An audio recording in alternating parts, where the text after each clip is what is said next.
Convention di Forza Italia ieri ad Agrigento, presentato il candidato onorevole Margherita La Rocca Ruvolo, preoccupazione per il presidente della regione Schifani che in occasione della sua venuta in città ha subito un incidente con l'auto, per fortuna nulla di grave, dopo gli accertamenti all'ospedale San Giovanni di Dio. La DC di Cuffaro si riunisce in un'affollata assemblea per presentare il candidato Massimo Dell'Utri alle europee, firmato un patto federativo con noi moderati alla presenza del leader Maurizio Lupi. Visita pastorale stamani dell'arcivescovo metropolita di Agrigento Alessandro Damiano al comune di Porto Empedocle, il saluto del sindaco e dell'amministrazione comunale. Ieri, in occasione della festa della mamma, l'AERC ha raccolto i fondi con la vendita delle azelee per la ricerca sul cancro. Presentato stamani a Favara presso l'Istituto Guarino il progetto e pilota sul bullismo, sabato evento finale in piazza Cavour, presente Leo Gasman e la cantante rap Sade. Si presenterà giovedì prossimo l'anteprima nazionale di Finding Marta, un film sulla vita di Marta Abba, l'evento organizzato in collaborazione con la DMO di Agrigento. Celebrati i funerali a Palermo, nel quartiere di Ballarò, di Giuseppe La Barbera, vittima della tragedia di Casteldaccia. Un disabile muore in un incendio in via Cipolla. Le ultime novità di calcio in una stagione che volge al suo termine.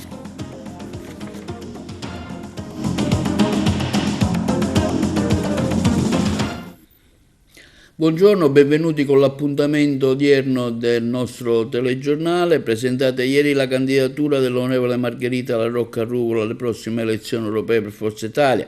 Presente il coordinatore regionale Marcello Caruso. Momenti di preoccupazione per il presidente Renato Schifani che in occasione della sua venuta ad Agrigento ha subito un incidente durante il tragitto. Il presidente è stato portato immediatamente a San Giovanni di Dio per accertamenti di rito. Fortunatamente nulla di grave, quindi ha raggiunto la convention per portare il suo sostegno alla parlamentare agrigentina e un saluto ai suoi sostenitori. Noi abbiamo seguito. Margherita La Rocca Ruvolo, oggi si presenta la sua candidatura, vediamo qui insieme al banchetto dei giovani, che sia di buon auspicio, onorevole.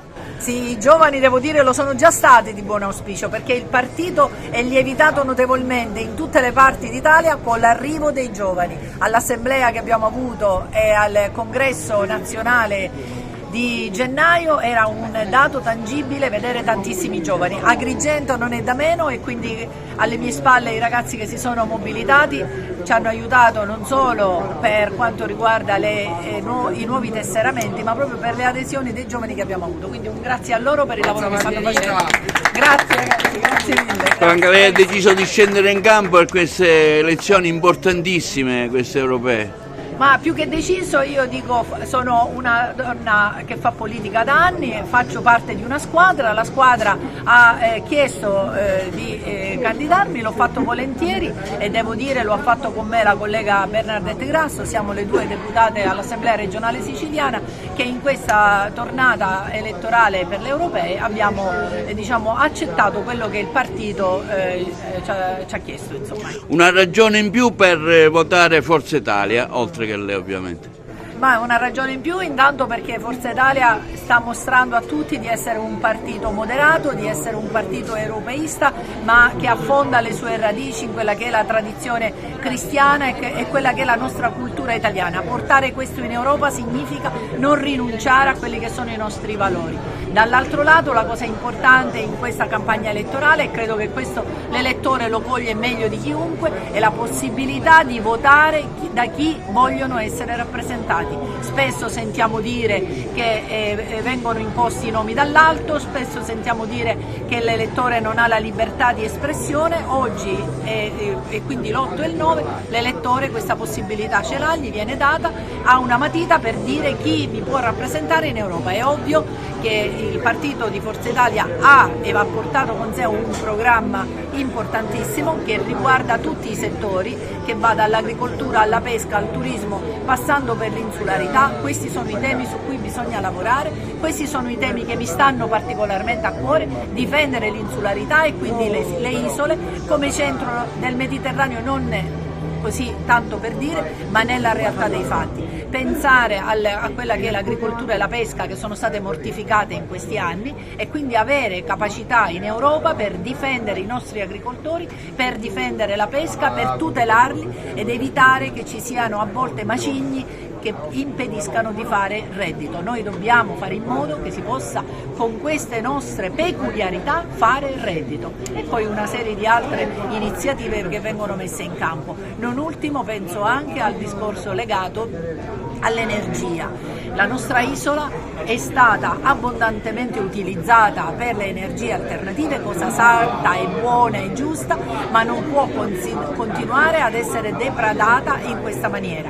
Vogliamo mantenere la nostra identità e la nostra bellezza e per questo dobbiamo anche lavorare a livello europeo. Ha avuto un incidente, però l'ospedale l'ha accolta bene. Va bene, sì, un incidente. Siamo stati tamponati dalla nostra stessa macchina di dietro blindata per evitare il nostro tamponamento. Abbiamo avuto una botta che ci ha un po' stonato, abbiamo fatto gli accertamenti, quelli di rito per essere sicuri, li ho superati, adesso ho continuato il mio percorso per essere qui dove ero atteso.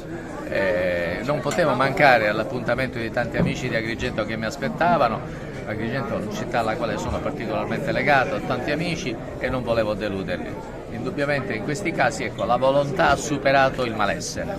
Quindi diciamo un sostegno di Forza Italia a Margherita Larrocca Ruvolo. Beh, Margherita è il nostro punto di riferimento, noi la ringraziamo sia in privato, l'ho ringraziata anche pubblicamente perché è una campagna elettorale che la vedrà impegnata ma che vedrà il partito attorno a lei. È che è un partito che sta avendo tantissime adesioni anche al centro? Sì, è un partito che è di centro, per cui sta aggregando quelle aree più piccole rispetto a Forza Italia attorno a un progetto che io ho già lanciato nell'estate scorsa, quando ho lanciato un appello pubblico ad una grande area moderata che si partisse dal centro dalla stessa Sicilia. Sostanzialmente il patto federativo con l'MPA, del quale sono felice, è l'inizio secondo me di un mio sogno, un progetto che si è realizzato attraverso un'intesa nazionale. L'MPA si è federata con Forza Italia, fa campagna elettorale con noi e determina quella che è la sintesi di tutti quei moderati che vogliono stare uniti. Un rammarico per Cuffaro? Con Totò Cuffaro non c'è un patto federativo, si è fatto con l'MPA. Cuffaro è un uomo del PPE, ha la sua storia. Non c'è un patto federativo e quindi lui è libero di fare le sue scelte, naturalmente siamo in una libera democrazia, farà quello che decide di fare. Marcello, una battuta per la stampa, gentilmente, oggi ad Agrigento a questa presentazione di Margherita Larrocca Ruvolo alle elezioni europee con tantissimo consenso, come stiamo vedendo dalla gente presente.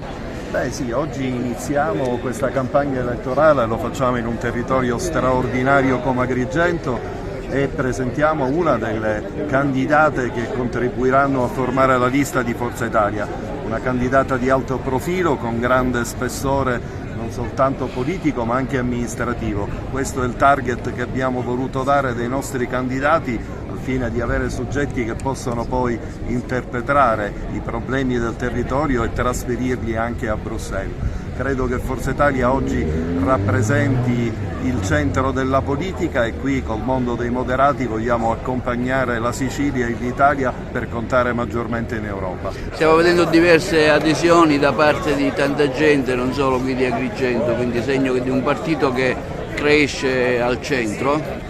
Beh sì, credo che ormai Forza Italia abbia dimostrato di come sia un partito vivo, attrattivo e che sta assolutamente diventando la naturale casa dei moderati. Questo per noi è motivo di grande orgoglio e sulle radici del nostro partito fondato da Berlusconi credo che oggi il partito cresca e stia dimostrando di essere attrattivo e vivo. La candidatura è Margherita, che la conosciamo tutti, ha bisogno di presentazione, si occupa di sociale insieme a suo marito, sembra. È stata ed è deputata per 3 anni e sindaco per la seconda volta. Le persone la vogliono bene, speriamo bene e contiamo a tutti voi, pure di lei, che ci vota. Queste adesioni a Forza Italia in questi giorni sono importanti? C'è un entusiasmo, c'è un ritorno a Forza Italia più di prima. C'è l'area di centro, i moderati che stanno entrando tutti in Forza Italia, speriamo bene e facciamo un grande partito pacifico e costruttivo.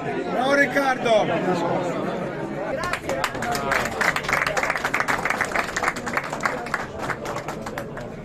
Anche la DC di Totò Cuffaro ieri ha presentato il suo sostegno elettorale al candidato Massimo Dell'Utri nella lista di Forza Italia alle prossime elezioni europee. Presente anche il leader di Noi Moderati, Maurizio Lupi. Per l'occasione è stato anche siglato un patto federativo tra le due formazioni politiche. Noi abbiamo seguito l'evento. Presidente, una convention oggi per presentare il candidato, una scelta difficile, impegnativa, ma nonostante tutto, nonostante Forza Italia vi abbia detto di no, oggi ha appoggiato un candidato proprio di Forza Italia. Appoggiamo un candidato nella lista di Forza Italia che è il candidato di Noi Moderati, che è Massimo Dell'Utri, e che non è difficile andare a capire da quale storia politica viene Massimo Dell'Utri. Massimo viene da una storia democristiana, è sempre stato il candidato in tante elezioni dell'UDC quando eravamo nell'UDC della Democrazia Cristiana, quindi è il democristiano che abbiamo riconosciuto dentro la lista di Forza Italia Popolare. Ce ne sono altri della stessa valenza di democristiani alle quali noi porremo la nostra attenzione a che le scelte dei candidati che si riconoscono nell'idea popolare possa essere una scelta che i tanti aderenti alla Democrazia Cristiana possono valutare di votare.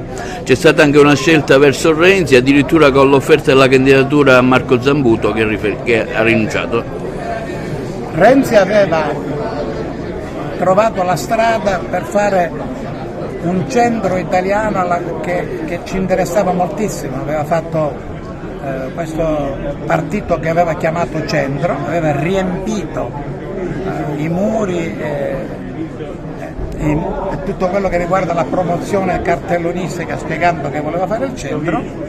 A quell'idea di centro noi eravamo molto interessati.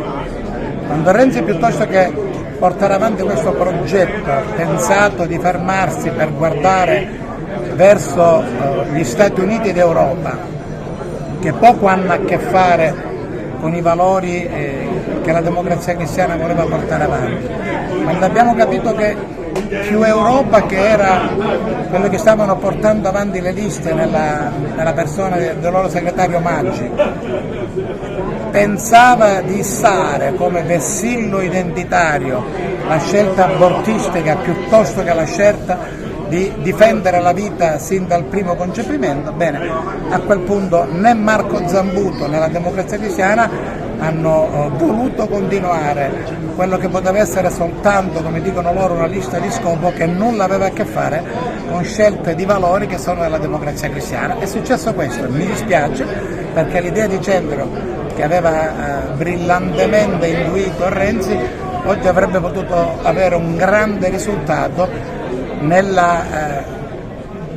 percorso che questo centro, insieme alle altre valutazioni di aree centriste, avrebbe potuto ricomporre un'area che nel paese manca, che è l'area di centro. Ci sarà in futuro, come magari auspica l'onorevole Mannino, insieme un ritorno alla Democrazia Cristiana di tutti questi gruppi della DC, mi riferisco ai vari movimenti centristi, UDC, Turano, lei, insomma tutte queste persone che hanno il sangue democristiano. La Democrazia Cristiana c'è già, è in Sicilia presenze, consiglieri comunali e numeri importanti.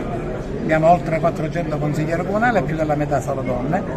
Abbiamo fatto il congresso persino nel più sperduto paese dei Nebrodi, dove è stato eletto un sindaco, è stato eletto un segretario e una direzione. Quindi la Democrazia Cristiana ha ristrutturato il partito e sta facendo una cosa che nessuno fa i congressi dove la gente partecipa, discute, è d'accordo o non è d'accordo, nessuno fa più i congressi. Onorevole, oggi qui ad Agrigento per questa intesa elettorale con la Democrazia Cristiana, dove si presenta anche l'accordo per il candidato Dell'Utri. Noi Moderati vuole rendere più forte il Partito Popolare Europeo qui in Italia, ma ancora di più dare forza al centro del centrodestra. È solo con il centro che si governa con serietà, responsabilità e concretezza. Stiamo federando movimenti che vengono dalla storia politica di questo Paese. Questo patto federale tra Noi Moderati e la Nuova Democrazia Cristiana va in questa direzione. E Massimo Dell'Utri è l'espressione, è il contributo che Noi Moderati dà alle prossime elezioni europee nella circoscrizione Isole, proprio per dare più forza all'Italia in Europa. Cosa si ci aspetta da queste europee Noi Moderati? Ma intanto ci aspettiamo Noi Moderati e Forza Italia insieme di ottenere un ottimo risultato politico. Vorremmo superare il 10%, anche perché il Partito Popolare Europeo sarà determinante ancora una volta per il futuro dell'Europa, ed è per questo che l'Italia deve dare il suo contributo. E poi mettiamo in campo un progetto politico, è l'idea appunto di far tornare il centro del centrodestra più forte, più coeso e fondamentale per il governo, in un patto e in un'alleanza con sempre di più con gli altri nostri alleati, quindi con Fratelli d'Italia di Giorgia Meloni e con la Lega di Matteo Salvini, ma c'è bisogno di dare forza al centro del centrodestra. Dell'Utri, una scelta di scegliere la lista di Forza Italia? No, l'ha detto l'onorevole Lupi, è frutto di un ragionamento complessivo, è frutto di un'intesa, è frutto di un progetto, il Partito Popolare Europeo in Italia. Anche a livello europeo abbiamo bisogno di stabilità, di serenità, di centralità dell'uomo per fare effettivamente un'Europa dei popoli e non solo un'Europa degli Stati. L'obiettivo è quello, l'ha detto l'onorevole Lupi, il Presidente Lupi, avere un Partito Popolare Europeo in Italia che raggiunga almeno il 10%, ecco perché la federazione con Forza Italia per meglio poter avere una politica di centro.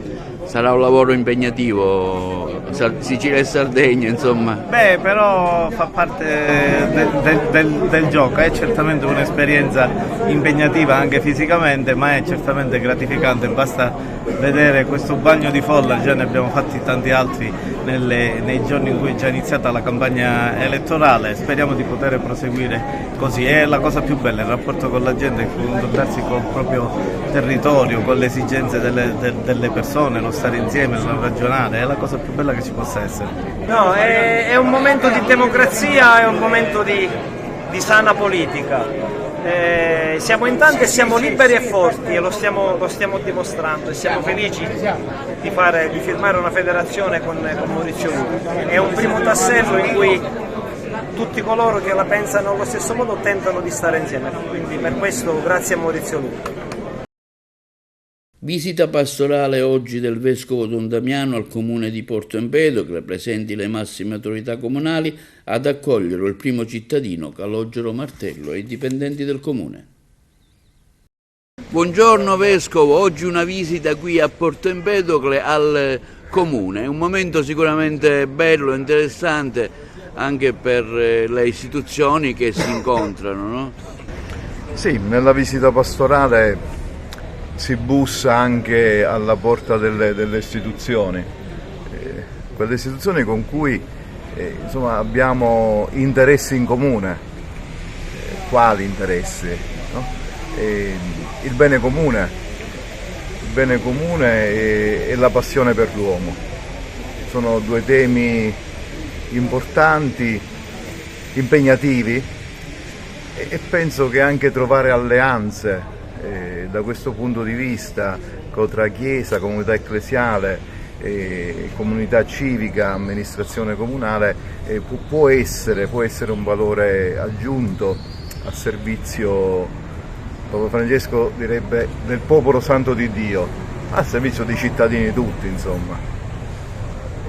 Sindaco, ecco, questa visita è importante, diciamo, per l'incontro delle istituzioni. Per noi rappresenta un momento di particolare importanza ed orgoglio, anche perché la presenza di Sua Eccellenza qua al Comune di Porto Empedocle sta a significare l'attenzione che c'è da parte del Vescovo e della Curia Agrigentina su Porto Empedocle, ma in generale su tutti i comuni della provincia, perché ha detto bene poco fa il Vescovo, l'unione tra le varie presenze sul territorio, la Chiesa, le amministrazioni, le forze dell'ordine, tutti quelli che si impegnano per la città, per la gente, e quindi è necessario fare insieme coesione in modo tale da cercare di dare risposte migliori ad una collettività difficile da amministrare sia dal punto di vista civico ma anche dal punto di vista ecclesiastico, ma diciamo che l'unione fa la forza, e quindi la visita di Sua Eccellenza oggi per noi è un momento di orgoglio e di grande interesse. Le istituzioni si incontrano oggi, questa visita tra il Vescovo e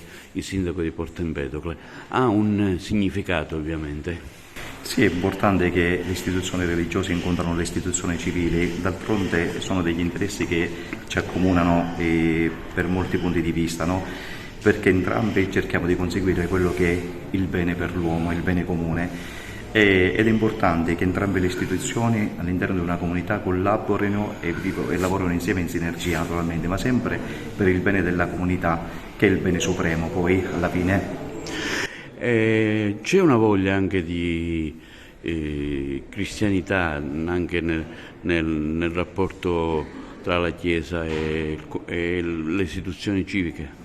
Certo, noi non dobbiamo mai dimenticare le nostre origini, no? Che sono fortemente le cristiane, e quanto sono importanti i valori cristiani, no? Il fondamento del Vangelo, e così anche le persone che vivono quei valori, naturalmente si sviluppa anche il senso civico, se così possiamo dire, perché sono valori per il bene dell'uomo fortemente antropologici, che stanno a fondamento della nostra vita, no? Perché l'insegnamento di Gesù poi in fondo si basa su questo: amatevi gli uni gli altri come io ho amato voi, quindi contrariamente a quanto si potrebbe pensare, proprio la Sacra Scrittura è antropocentrica, perché Gesù mette sempre al centro l'uomo, il bene soprattutto dell'uomo. Ad Agrigento la AIRC, in occasione della festa della mamma, è stata presente con i volontari dell'associazione per la vendita delle azalee per sostenere la ricerca sul cancro, diversi banchetti organizzati in vari punti della città, tra questi quello di San Leone. Noi lo abbiamo visitato.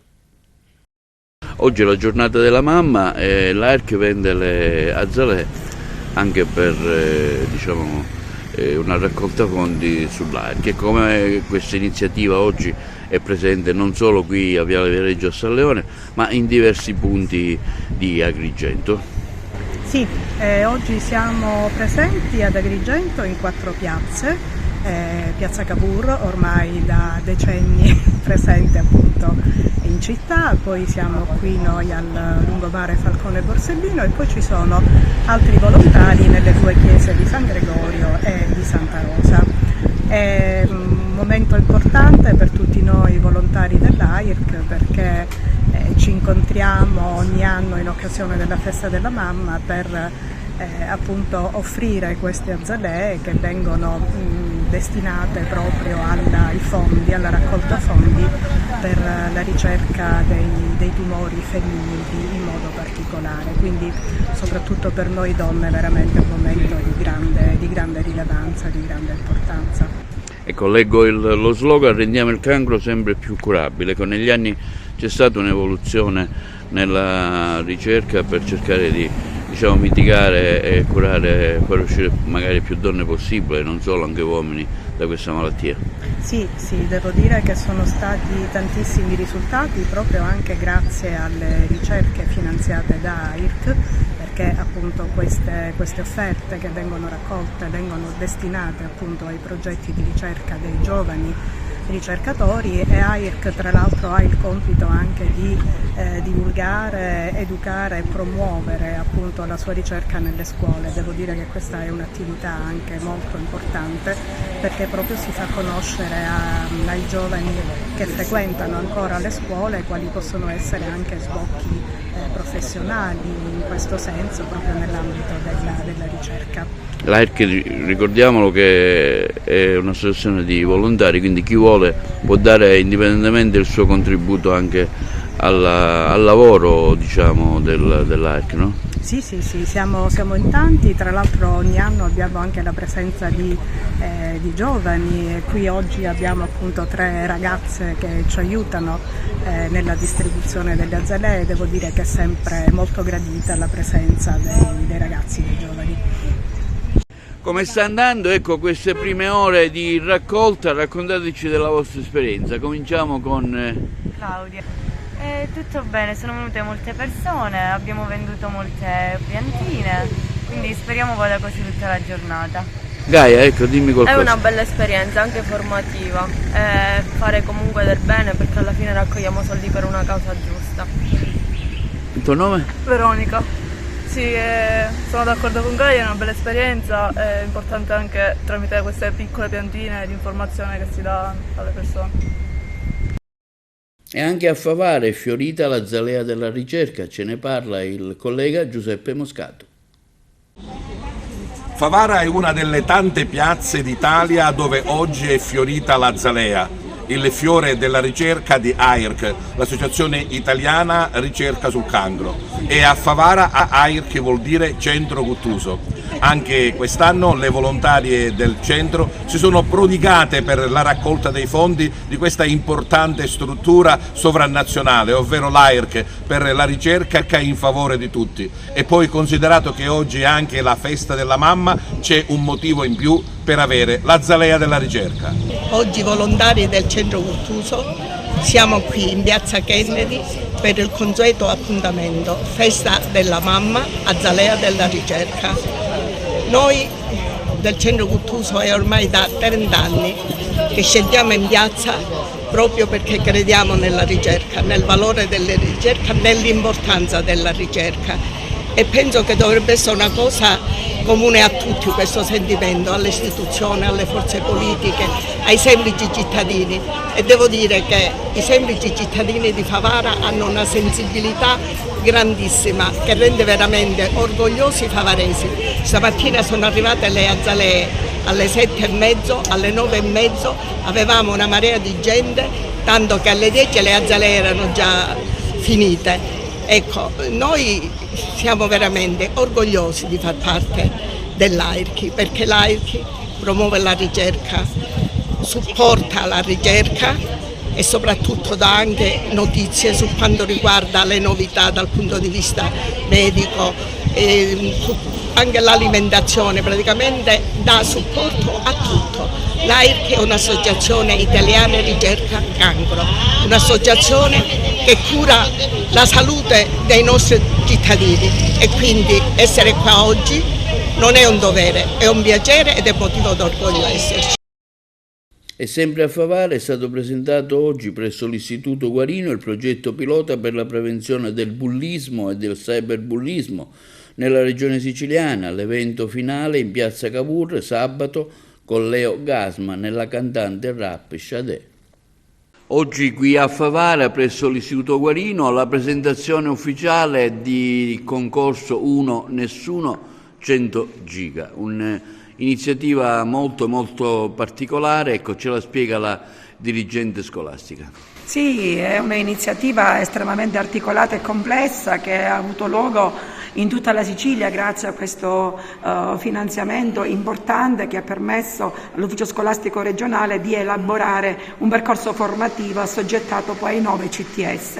Qui nella provincia di Agrigento il centro territoriale per il supporto all'handicap risiede proprio nella scuola Guarino che io presiedo, pertanto sono stata io insieme al mio team, insieme al mio staff ad elaborare le linee organizzative di questa importante iniziativa progettuale che ha un approccio sistemico, hai detto bene, ha un approccio organico perché riguarda questa tematica, la sensibilizzazione nei confronti degli studenti del secondo ciclo, del primo ciclo, i genitori e i docenti. Pertanto è un'iniziativa progettuale che ha avuto modo di formare centinaia di docenti interessati, ragazzi delle scuole del primo ciclo, più di 23 scuole coinvolte, tantissimi anche giovani del secondo ciclo, e in questo momento si sta concludendo la formazione per i genitori. Partner di grande spessore culturale antropologico accanto all'ufficio scolastico regionale, alla Regione Sicilia, Telefono Azzurro, Fondazione Carolina, l'Associazione Ma Basta e tanti partner locali che davvero stanno portando avanti insieme al CTS di Agrigento e all'IC Guarino questa iniziativa di profonda sensibilizzazione che proprio qui sabato ha il suo compimento, la sua giornata finale. Di mattina saremo qui con un campus che permetterà a 250 iscritti, siamo già sold out, tra docenti, famiglie e studenti, di vivere vivere la riflessione attraverso i linguaggi propri dei ragazzi, attraverso la pittura, la musica, la scrittura creativa, i social media, la radio. Sono tantissimi gli esperti importanti, da Simonetta Agnello a Francesco Pira a Tinturia, che ci aiuteranno ad elaborare riflessioni con linguaggi particolarmente vicini al mondo dei giovani. Poi la sera, grande evento in piazza Cavour con Leo Gasman e Sciade, che sono due artisti molto vicini al mondo dei giovani, estremamente attivi anche su questa tematica, su questa emergenza, che sicuramente faranno riflettere la piazza, i genitori, tutti noi su una emergenza così importante e sulle logiche anche della prevenzione.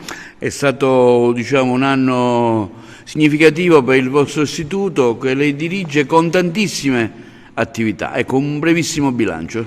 Seriamente, grazie, è stato un anno contraddistinto da una serie di iniziative di rete progettuali che riguardano l'inclusione, lo sport e l'autismo, la disabilità, la legalità. Questa scuola ha portato avanti percorsi formativi in questi anni non in una logica episodica, ma in una logica di alleanza educativa e di rete.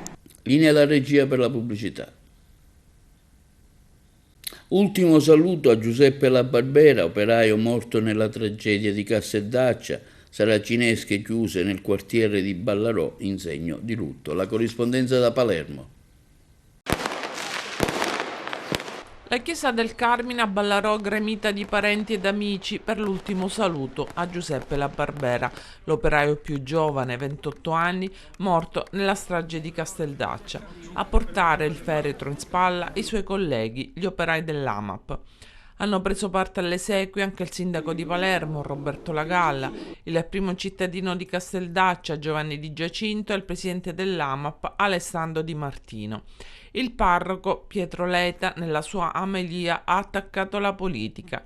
Qui Ballarò è un quartiere di vita, si comprano prodotti per vivere, frutta, carne, cibo, ma c'è anche la morte, molti giovani vengono per il crack, e che dire del mercato coperto, proprio qui accanto, dove in molti mercatari erano pronti ad entrare. Ecco, il quartiere ha sempre luci ed ombre, ed ha aggiunto: noi siamo qui per ascoltare la parola del Signore e domandargli: ma che è successo? Eri assente tu in questo momento tragico? Bisogna anticipare i pericoli che portano alla morte sul luogo del lavoro. Quante morti nel mondo del lavoro, e Giuseppe è quello più vicino a noi. Non è Gesù che ha abbandonato Giuseppe, siamo noi che siamo incapaci di garantire un lavoro dignitoso, un pezzo di pane. Ballarò è una grande comunità che ha abbracciato la famiglia di Giuseppe. Quando è arrivata la notizia della strage nel quartiere, è calato il silenzio.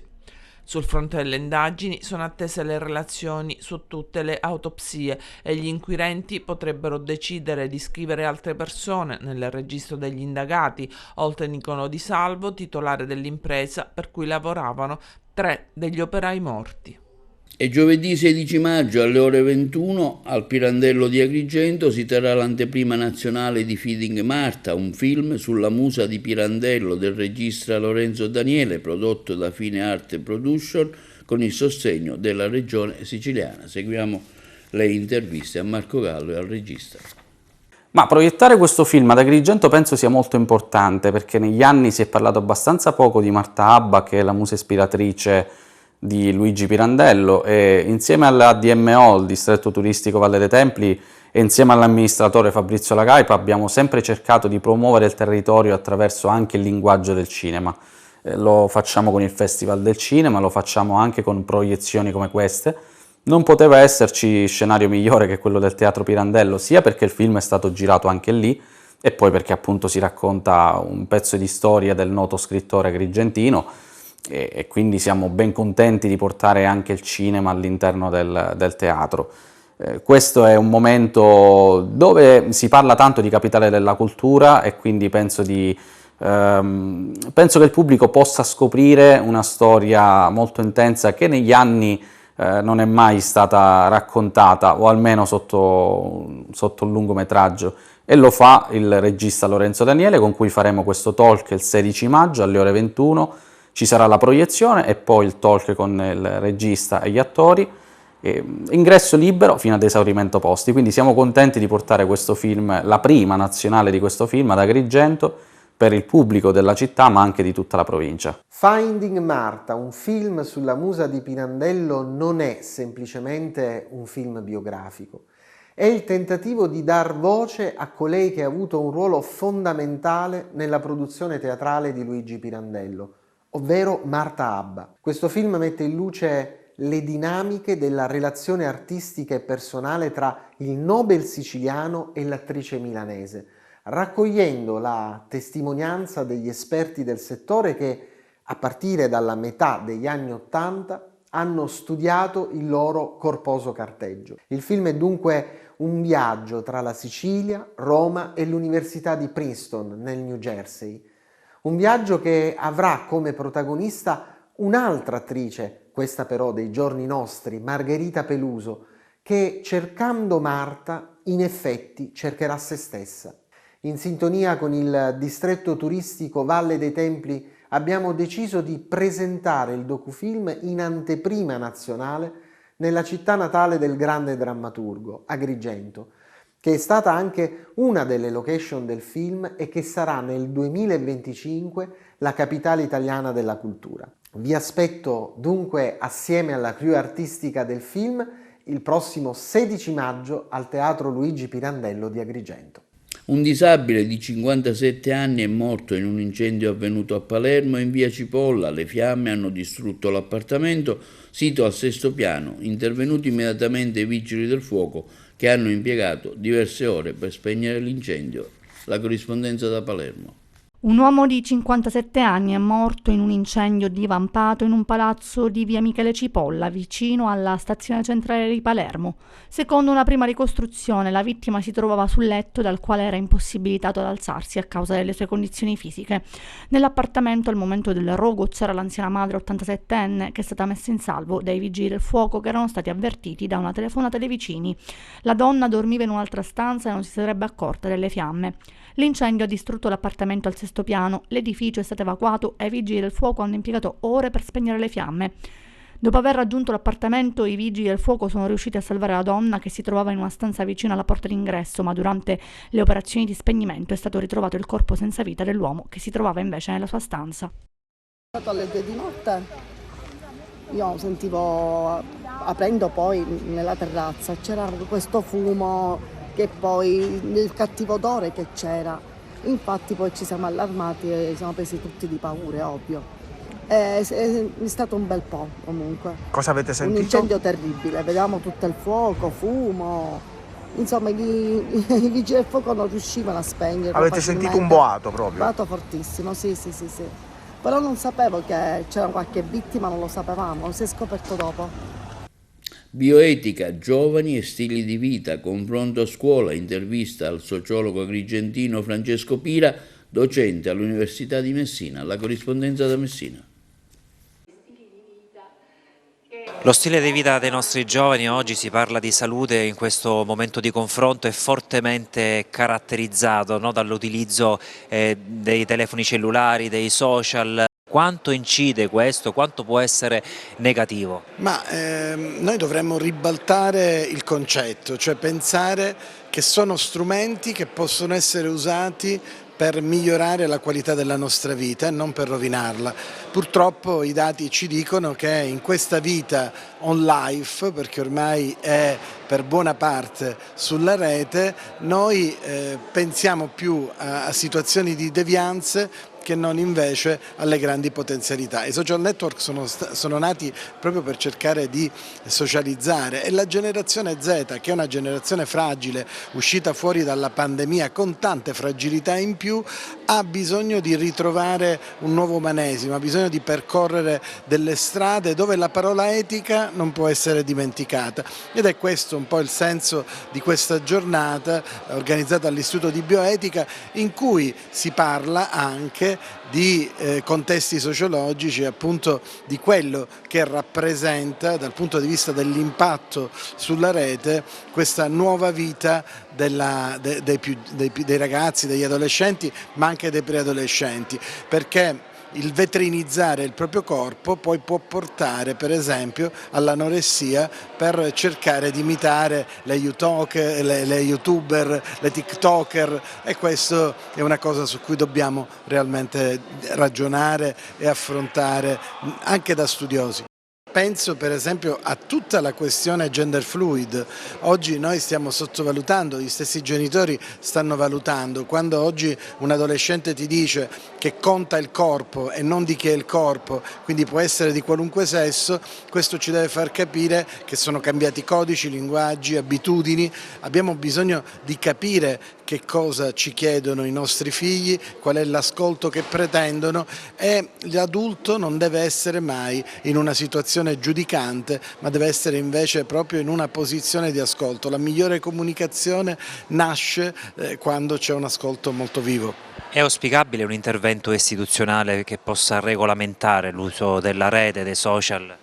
Io credo che le nuove generazioni debbano recuperare un nuovo umanesimo, bisogna partire dal basso, fare tanta formazione, lavorare con equip pluridisciplinari e non cercare provvedimenti tampone sulla base del caso di cronaca. E si terrà il prossimo 18 maggio, sabato, a Raffadali, presso la Biblioteca Comunale, alle ore 17:30, nell'ambito delle iniziative un incontro con l'autore Sara Favarò, che presenterà il suo libro Vittina Crozza. Interverranno il sindaco di Raffadali Silvio Cuffaro, Enzo Alessi, presidente della biblioteca, e la giornalista Maria Giuseppina Terrasi. Nuove speranze per Denise Pipitone? Ce ne parlano i colleghi di Trapani. Allora, ha 4 anni, il 26 ottobre, statura centimetri 98, capelli castani, occhi castani, è scomparsa da Mazzara del Vallo, provincia di Trapani. Al momento della scomparsa indossava una canottiera verde mela con bordi arancione e pantaloncini di colore arancione, un paio di sandaletti di gomma celesti con 2 cuoricini stampati sopra. Si riaccendono nuove speranze in mamma Piera Maggio per ritrovare la sua bambina scomparsa a Mazzara del Vallo il 1° settembre 2004. È lunga la storia di Denise Pipitone, contorta, piena di sé e piena di ma. Secondo la madre della ragazza, però, ci sarebbe una nuova segnalazione e non sarebbe come le altre. A dirlo è la stessa Piera Maggio. In una trasmissione diffusione nazionale c'è un'altra minore che sta fotografata in un gruppo di persone che è davvero somigliante a mia figlia. Quell'immagine risale a molti anni fa e stiamo cercando di individuare l'anno, ammette Piera Maggio. Non ho mai perso la speranza. Dagli atti del processo, quelli ufficiali, quelli su cui puoi contare, non c'è Denise Pipitone morta, c'è Denise Pipitone viva. E allora noi la dobbiamo cercare viva. Ho sempre detto fino a prova contraria. Denise va cercata. Sono caduta a terra emotivamente tante volte. Adesso, per esempio, non è un periodo semplice per me. Non voglio demordere anche sulla diffusione delle locandine. La donna che da 20 anni combatte per la verità e per sapere il destino della figlia ha anche spiegato il perché di un libro sulla storia di Denise. Ho deciso di scrivere un libro per Denise perché c'è una parte di me che non era mai stata raccontata. Quel libro rappresenta quella parte di verità che non tutti conoscono. In questo libro è la mamma che parla. Volevo solo tirar fuori quella che era la mamma di Denise e poi spero che un giorno mia figlia abbia tra le mani questo libro. Una storia di cui si è tanto parlato e tornato a parlare negli ultimi anni, soprattutto dopo che la donna ha rivelato pochi giorni addietro di aver trovato 2 microspie perfettamente funzionanti occultate all'interno delle prese elettriche di casa sua. Mi ha portato indietro negli anni, ha detto Piera Maggio. Dobbiamo adesso capire se è materiale dello Stato o qualcosa di privato.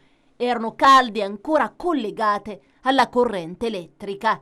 Adesso stanno cercando di fare delle indagini. Dopo 20 anni, ammette Piera Maggio, ritrova ancora questa roba in casa. E quale sarà il destino della società Caronte Tourist dopo la costruzione del ponte di Messina? Ce ne parlano i colleghi di Messina. Il ponte sullo Stretto, se venisse approvato, sarebbe un'infrastruttura che dovrebbe rivoluzionare la mobilità nell'area dello Stretto. Considerando l'importanza dell'opera, che garantirà l'attraversamento stabile tra le due sponde Messina-Calabria, vi saranno effetti inevitabili sulla mobilità tra le due regioni divise dal mare. Non è dunque scontato capire cosa succederebbe al settore navigazione. Il progetto del ponte sullo Stretto riserva ogni giorno sgradevoli sorprese e quanto afferma in una nota la senatrice del Movimento 5 Stelle in Commissione Bilancio Chetti Damante. L'ultima in ordine di tempo riguarda il destino dell'attraversamento tra Villa San Giovanni e Messina, operato per continuità territoriale dal servizio pubblico e privato dei traghetti. Da alcuni studi condotti dall'ARPA Sicilia, Agenzia regionale per la protezione ambientale, emerge che il costo dei biglietti per l'attraversamento del ponte, stimato in 32-36 euro, avrebbe ricadute nefaste sui traghetti, che non potranno coprire i costi del servizio con danni occupazionali devastanti per il lavoro nella città di Messina. Ad oggi il servizio di traghettamento da e per la Sicilia garantisce la continuità territoriale per i tanti cittadini che si spostano per motivi di lavoro, salute o studio. I prezzi che vorrebbero applicare la società Ponte sullo Stretto sarebbero uguali a quelli attualmente applicati, seppur con una presumibile diminuzione dei passeggeri che usufruiscono di tale servizio. Ciò renderebbe non più concorrenziale il servizio oggi attivo e gli introiti insufficienti a sostenerlo. Questa è l'ennesima tegola sui cittadini siciliani che, unita alle numerose incongruenze del progetto come i paventati danni ambientali, gli espropri, i costi enormi dell'opera, getta più di un'ombra sulla effettiva realizzazione del ponte. Prima di mettere a rischio migliaia di posti di lavoro, il MIT e il Ministero del Lavoro valutino ogni aspetto o avremo un'emergenza occupazionale, conclude la senatrice Chetti Damante. Nel frattempo la società Stretto di Messina, nell'ambito della procedura in corso di valutazione di impatto ambientale, di concerto con il contraente generale Eurolink, ha ritenuto opportuno di richiedere al Ministero dell'Ambiente e della Sicurezza Energetica, MASE, una sospensione di 120 giorni dei termini per la presentazione della documentazione integrativa richiesta, che con i nuovi termini temporali sarà consegnata entro metà settembre 2024.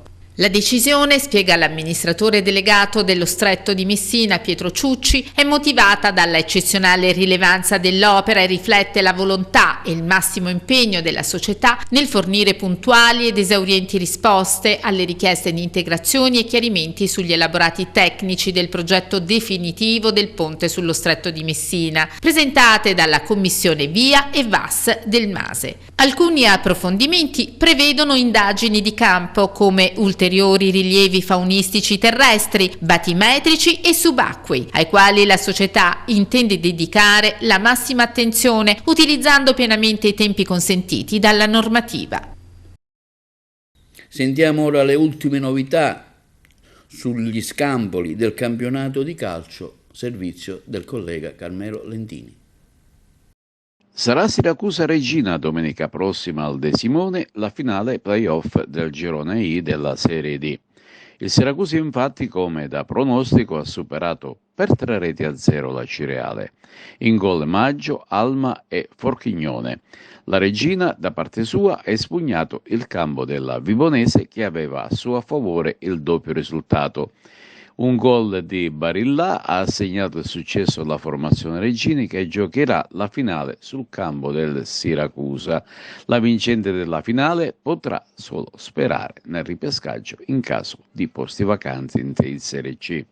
Per quanto riguarda invece la gara di play-out, il Locri, centrando l'Esploit 0-2 in casa del San Luca, grazie ai gol di La Rosa e di Facundo, centra la salvezza, mentre il San Luca retrocede in eccellenza. Dopo 24 anni, invece, la Coppa Italia è stata vinta da una siciliana, il Paternò, che dà diritto al salto in Serie D. L'ultima volta era stata l'Orlandina dell'allora tecnico ex cragantino Antonello Capodicasa, e il Paternò dunque, dopo appena una stagione, ritorna in Serie D. ed involtisce il numero delle squadre siciliane nel prossimo torneo in attesa dei play-off di eccellenza che sono in corso. Ad oggi sono 12 le squadre della Sicilia che parteciperanno al prossimo campionato di Serie D Girone I. Ricordiamo che sono a Cireale, che ha perso oggi a Siracusa, Agregas, Canicattì, Enna, Licata, Nissa, Novegea, Paternò, Ragusa, San Cataldese. Abbiamo incluso anche il Siracusa, che è in lotta per andare in Serie C, e il Sant'Agata. In eccellenza ferma la Pro Favara, che adesso conosce il suo prossimo avversario nella fase regionale. Infatti sarà il Pompei l'avversario della Pro Favara per le semifinali nazionali di eccellenza. La squadra campana rossoblù ha battuto 2-0 il Nola nella finale playoff Girone A della Campania. Partita di andata si giocherà al Bellucci di Pompei domenica 26 maggio. E concludiamo con un'altra finale, non tanto meno importante delle altre, anche se si tratta di terza categoria. Infatti il River Platani si aggiudica la finale playoff di terza categoria con il Favara Academy ed approda in seconda. Una gara disputata dinanzi a circa 1000 spettatori, un vero record, molti dei quali sono arrivati non solo per curiosità ma anche per assistere ad una gara bella dalle città vicine e persino anche da Favara. Chi ha assistito al match non è rimasto affatto deluso, perché la gara è stata bella, vibrante, indecisa sino all'ultimo istante e conclusa con il risultato di 2-1 e principalmente corretta anche sugli spalti e sul rettangolo di gioco. La gara si sblocca grazie al vantaggio di Saverino nei primi minuti del primo tempo, mentre il raddoppio sembra sambegese prima della fine del tempo, su calcio di rigore trasformato da Arcuri. Sul doppio vantaggio del River Platani si fa a riposo. Nel secondo tempo Favara Academy cambia atteggiamento nel tentativo di ridurre le distanze e ci riesce grazie ad il proprio portiere, chiamato a battere un calcio di punizione. Si chiama Santa Maria, che con una punizione davvero diabolica riduce le distanze. Ultimi minuti vibranti e ricco di suspense, ma alla fine a gioire sono i padroni di casa. Un plauso alla terna arbitrale capitanata da Flaminia Di Gregorio. E questo è tutto per TV Notizie di oggi. Vi ricordiamo che i nostri programmi sono visibili in streaming sul sito www.televideoagrigento.tv, il telegiornale sul canale 93 di Video Sicilia alle ore 15 e alle ore 20, con replica la mattina alle ore 9, e sull'LCN 268 del digitale terrestre in tutta Italia. Vi auguriamo pertanto una buona serata.